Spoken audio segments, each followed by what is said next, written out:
আসসালামু আলাইকুম প্রিয় শিক্ষার্থী বন্ধুরা, আজকে আমি খুতবাতুত তারিক বিন জিয়াদের একটা খুতবা নিয়ে এসেছি, খুব ইম্পর্ট্যান্ট, যেটা 2007 এবং 18 সালে এসেছিল। অনুবাদটা আমি পড়িয়ে দিচ্ছি, দেখুন। আইয়ুহান নাস, হে লোকেরা, মুসলিম সৈন্যরা, আইনা মাফারু, কোথায় পলায়ন করার স্থান, আইনা কোথায়, মাফারু পলায়ন করার স্থান, আল বাহরু সমুদ্র, মিন ওরাইকুম তোমাদের পিছনে, ওলা আদুন আর দুশ্মন বা শত্রু, আমাকুম তোমাদের সামনে, লাইসা লাকুম তোমাদের কিছুই করার থাকবে না, অনন্তর তোমাদের জন্য কিছুই নেই, আল্লাহ আর আল্লাহর শপথ, ইল্লা সদকু অসবরু যদি সততা, ইমানের আস্থা, অসবর এবং ধৈর্য ধারণ করো, ওয়াইলামু আর তোমরা জেনে রাখো, আন্নাকুম নিশ্চয়ই তোমরা, ফিহাজিহি জাজিরতু এই উপদ্বীপে কি হবা, আদিয়াউ অতি নিঃস্ব বা একেবারেই সর্বহারা, বলছে অয়লামার তোমরা জেনে রাখো, আন্নাকুম নিশ্চয়ই তোমরা, ফিহাজিহিল জাজিরাতি এই উপদ্বীপে তোমরা আদিয়াউ একেবারে নিঃস্ব, মিনালি আইতামি একেবারে ইয়াতিমদের চেয়েও নিঃস্ব, ফি মাদুবাতিল লাআমি কি দস্তরখানে বা খাওয়ার টেবিলে, লাআমিন হীনমনা ঘৃণ্য লোকদের টেবিলে, ওয়াকাদিস তাকবালাকুম আদুউকুম আর তোমাদের সম্মুখীন হয়েছে, অকাদিস তাকবালাকুম আর তোমাদের সম্মুখীন হয়েছে, আদুউকুম তোমাদের শত্রু, বি জাইশিহি সৈন্যদল সহ, ও আসলিহাতুহু আর তোমাদের তোমরা তোমাদের যুদ্ধাস্ত্র অথবা তার যুদ্ধাস্ত্র, আকতুহু এবং তার খাদ্য সামগ্রী, মাফুরতুন প্রচুর বা পর্যাপ্ত, ওয়ান্তুম আর তোমাদের অবস্থা হলো, লা রিজরা ওয়ান্তুম আর তোমাদের অবস্থা হলো এই যে, লা রিজরা লাকুম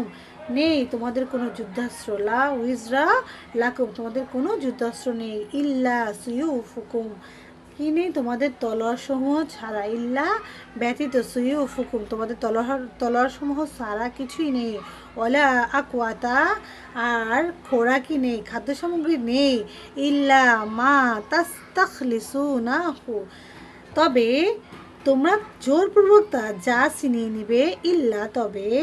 মা তাস্তাখলিসুনাহু তোমরা জোরপূর্বক যা ছিনিয়ে নেবে, মিন আইদি আর হাতসমূহ হতে, আদুকুম তোমাদের শত্রুর হাতসমূহ থেকে, ওয়াইনিম তাদ্দত আর যদি দীর্ঘায়িত হয়, বিলম্বিত হয়, বিকুমুল আইয়ামু তোমাদের দিনকাল, আলা ইফতিকারিকুম তোমাদের দরিদ্র অবস্থায় বা না তোমাদের নিঃস্ব অবস্থায়, ওয়ালাম তুনসিজু আলাকুম তোমরা ত্বরান্বিত করতে না পারো, আমরন বিজয়ের বিষয়টি, জাহাবা চলে যাবে, রিহিউকুম তোমাদের প্রভাব বা যশ খ্যাতি, অতাওয়াদাত বিপরীতে প্রদর্শন করবে, তাওয়াদাতিল তোমাদের বিপরীতে প্রদর্শন করবে, কুলুবুন তোমাদের অন্তরসমূহ, ফি মিন রুবিহা মানে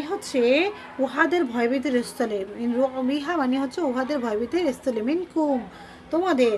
জুরআতি দুঃসাহসিকতা, আলাইকুম তোমাদের উপর, ফাউ অথবা তোমরা দূর করো, প্রতিহত করো, আনফুসাকুম তোমাদের নিজেদের থেকে, খিজলানা অপমান বা লাঞ্ছনা তোমাদের থেকে, আনফুসিকুম তোমাদের নিজেদের থেকে, খিজলানা লাঞ্ছনা বা অপমান, হাজিল আকিবাতি এই পরিণতি, মিন আমরিকুম তোমাদের পরাজয়ের, মিন আমরিকুম তোমাদের পরাজয়ের, বি মুনাসাজাতিল হাজিহি তগিয়াতি বি মুনাসাজাতিন সংগ্রামের মাধ্যমে, হাজি তগিয়াত এই বিদ্রোহী দলের সাথে, হাজিহি তগিয়াত বিদ্রোহী দলের সাথে। এটা শব্দে শব্দে ভেঙে ভেঙে বলেছি, বাট আমি পুরোটা মানে বুঝাচ্ছি যে এখানে বলেছিল যে, হে মানুষেরা তোমাদের পলায়ন করার কোনো পথ নেই, মানে তারিক বিন জিয়াদ যেখানে যুদ্ধ করতে গিয়েছিলেন তার সৈন্যদেরকে নিয়ে, উনি ওখানে গিয়ে ওদের যুদ্ধ জাহাজ পুড়িয়ে দিয়েছিল, যেন ওরা ব্যাক করতে না পারে, কারণ কি ও সামনে সমুদ্র আছে এবং যুদ্ধ জাহাজ পুড়িয়ে দেওয়ার কারণে ওদের পিছনে সমুদ্র, সামনে শত্রু, এদের থেকে হচ্ছে পলায়ন করার কোনো স্থান নেই। যদি পলায়ন করতেই হয়, পলায়ন করার স্থান নেই, যদি হচ্ছে বাঁচতে হয় তাহলে অবশ্যই ওদের সাথে হচ্ছে যুদ্ধ করে লড়াই করে টিকে থাকতে হবে, বেঁচে থাকতে হবে। আর তখনই তাদের হচ্ছে খাদ্য সামগ্রী পাওয়া যাবে, ধনসম্পদ পাওয়া যাবে এবং হচ্ছে তারা বেঁচে থাকবে। তাই জন্য তারিক বিন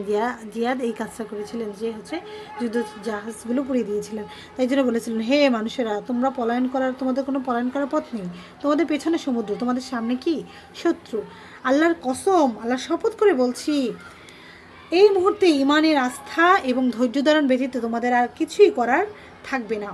আর তোমরা জেনে রাখো, নিশ্চয়ই তোমরা এই উপদ্বীপে হীনমন্য এবং ভিন্ন লোকদের দস্তরখানে এতিমদের চেয়েও অতি নিঃস্ব। অথচ তোমাদের শত্রুরা তাদের সৈন্যদল বা অস্ত্রশস্ত্র নিয়ে তোমাদের সম্মুখীন হয়েছে। আর তাদের রয়েছে পর্যাপ্ত খাদ্য সামগ্রী এবং যুদ্ধাস্ত্র। আর তোমাদের অবস্থা হলো এই যে তোমাদের কিছু তলোয়ার ব্যতীত খাদ্য সামগ্রী বা অন্য কোনো যুদ্ধাস্ত্র নেই। তোমাদের তারপর হচ্ছে তোমাদের পর্যাপ্ত খাদ্য সামগ্রীও নেই, যা তোমরা শত্রুদের হাত থেকে জোরপূর্বক ছিনিয়ে নেবে তা ছাড়া। আর যদি তোমাদের এই নিঃস্ব অবস্থা সময়কাল অনেক দীর্ঘ হয়ে যায়, তাহলে তোমরা যদি বিজয় লাভ ত্বরান্বিত করতে না পারো, তাহলে তোমাদের প্রভাব প্রতিপত্তি শেষ হয়ে যাবে এবং তোমাদের শত্রুদের অন্তর কি হয়ে যাবে? ভয়, ভীতি এবং প্রভাবের বিপরীতে তোমাদের সাথে লড়াই করার দুঃসাহসিকতা প্রদর্শন করবে। কাজেই এই বিদ্রোহী দলের বিরুদ্ধে সংগ্রামের মাধ্যমে তোমাদের পরাজয়ের অপমানকারী পরিণতি থেকে তোমাদের নিজেদেরকে রক্ষা করতে হবে। নিজেদেরকে রক্ষা করো। তো প্রিয় শিক্ষার্থী বন্ধুরা, আশা করছি আপনারা বুঝতে পেরেছেন যে হচ্ছে খুবই গুরুত্বপূর্ণ একটা আরবি সাহিত্যের গদ্যাংশের অনুবাদ। আপনারা হচ্ছে খুব মনোযোগ দিয়ে অনুবাদগুলো পড়বেন। আশা করছি ইনশাল্লাহ খুব উপকৃত হবেন এবং কমন পড়ার সম্ভাবনা 100%। তো আসসালামু আলাইকুম ওয়া রাহমাতুল্লাহি ওয়া বারাকাতুহু।